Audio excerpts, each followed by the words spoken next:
Le coup de pouce de BFM Paris, le rendez-vous des initiatives positives. Tous les jours, Bonjour Paris met en avant les idées, les concepts, les projets qui nous interpellent. Et ce matin, j'aimerais revenir sur le choix de certains commerçants de digitaliser leurs activités. Une solution peut-être pour sauver une année si particulière. Mais encore faut-il savoir créer un site internet.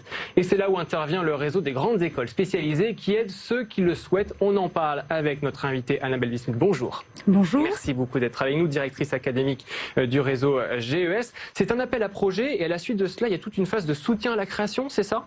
Oui, on a à peu près 200 étudiants qui sont mobilisés pour aider des commerçants parisiens. À l'origine des commerçants du 15e, puisque c'était une initiative de l'école de web et d'audiovisuel, le CITV, et relayée par la mairie du 15e. Et donc d'aider dans un premier temps les commerçants du 15e arrondissement. Et puis ça s'est étendu à d'autres commerçants parisiens avec les autres écoles du réseau GES, qui sont des écoles de mode comme Modart, des écoles de photo comme ISFJ, des écoles également de commerce comme PPA, d'ingénieurs informatiques comme ESG. Donc tout un réseau d'établissements et d'étudiants qui ont voulu aider des commerçants. Un grand nombre d'étudiants en effet, notamment Ryan, bonjour. C'est ça, bonjour. Merci d'être avec nous, étudiant dans l'un des établissements parisiens. Un appel à projet, ça on l'a bien compris. À partir de quel moment vous intervenez, vous, notamment dans la création du site internet, c'est ça? C'est ça exactement, notamment aussi sur la partie de la gestion des réseaux sociaux du commerçant. Ouais. Donc on a pris contact avec le commerçant en amont pour identifier sa problématique et ensuite agir sur la gestion de ses réseaux sociaux. Ouais, Annabelle, pourquoi c'est aussi important aujourd'hui d'être présent, notamment sur les réseaux sociaux? Aujourd'hui, de nombreux commerçants vendent via les réseaux sociaux, se font connaître via les réseaux sociaux, et donc être capable d'animer notamment des comptes Instagram, mais ça peut être des comptes Facebook, ça peut être d'autres comptes également. Il faut être capable de produire des visuels, de produire des vidéos pour attirer une communauté et ensuite vendre à cette communauté. Et ça concerne vraiment tout le monde. C'est vrai qu'on a tendance à suivre les grandes marques sur les réseaux sociaux. Vous êtes nombreux sur le réseau social Instagram, mais est-ce que ça peut concerner aussi les petites entreprises, nos quartiers, dans notre quartier par exemple dans le 15e arrondissement? Effectivement, à l'ère du digital aujourd'hui, tout commerce se doit de se digitaliser, notamment sur la partie de ses réseaux sociaux, car c'est important, c'est un bon levier d'investissement, ouais. Notamment sur les marketplaces, donc notamment avec Instagram sur lesquels maintenant on peut faire du business. Ouais, un vrai panel de services que vous proposez, ça passe du site web vitrine à la retouche photo, au montage vidéo aussi. C'est un exercice pour vos élèves? Oui, c'est clairement un exercice. Les élèves de l'ECITV, dans le cadre de leur cursus, doivent apprendre à créer des sites web, créer des sites e-commerce, animer des réseaux sociaux, gérer des réseaux sociaux, entre autres. Et donc, pour eux, venir en aide à ces commerçants, c'est tout d'abord un engagement citoyen fort, puisque c'est leur initiative étudiante pendant les vacances de la Toussaint de se dire qu'est-ce qu'on peut faire pour les commerçants à côté de chez nous, sur se dire la proximité. Finalement, ça a pris de l'ampleur.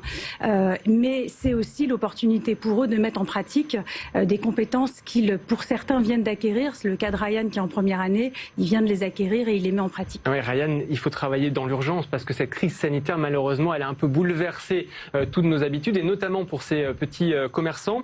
Justement, de quelle manière vous travaillez? Vous recevez le pitch, malheureusement, de ces commerçants qui ne connaissent peut-être pas forcément les outils Internet et c'est là où vous intervenez avec vos camarades, forcément. Vous faites un plan, c'est ça? C'est ça, exactement. Et si je devais retenir quelque chose de ce projet, en fait, c'est la collaboration avec les autres écoles spécialisées.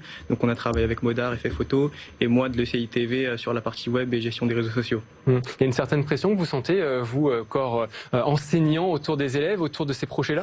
Oui, parce que dans un premier temps, on s'était dit on va essayer de faire quelque chose dans l'urgence pour que les commerçants qui sont confinés puissent vendre pendant le confinement. On savait que ça aurait un terme et donc on voulait sortir des sites web sous une semaine, 2 semaines ou gérer les réseaux sociaux. Donc on a fait une aide, un coup de pouce dans l'urgence et finalement il y a eu un besoin qui s'est prolongé, d'abord parce que parmi les commerçants il n'y a pas que des boutiques de vêtements de mode, mais il y a aussi des restaurants, il y en a d'autres qui sont toujours fermés et donc on a pu apporter ce coup de pouce immédiat, mais également maintenant on s'inscrit dans la durée et nous avons de nouveaux projets que nous confions également à des étudiants. D'abord dans le 15e arrondissement, puis sur les boutiques à Paris et en Ile-de-France. Combien de boutiques, combien de commerces ont pris contact avec vous? Aujourd'hui, une quarantaine ont pris contact. On a à peu près une dizaine de sites qui ont été terminés la semaine dernière, une dizaine qui vont être livrés demain.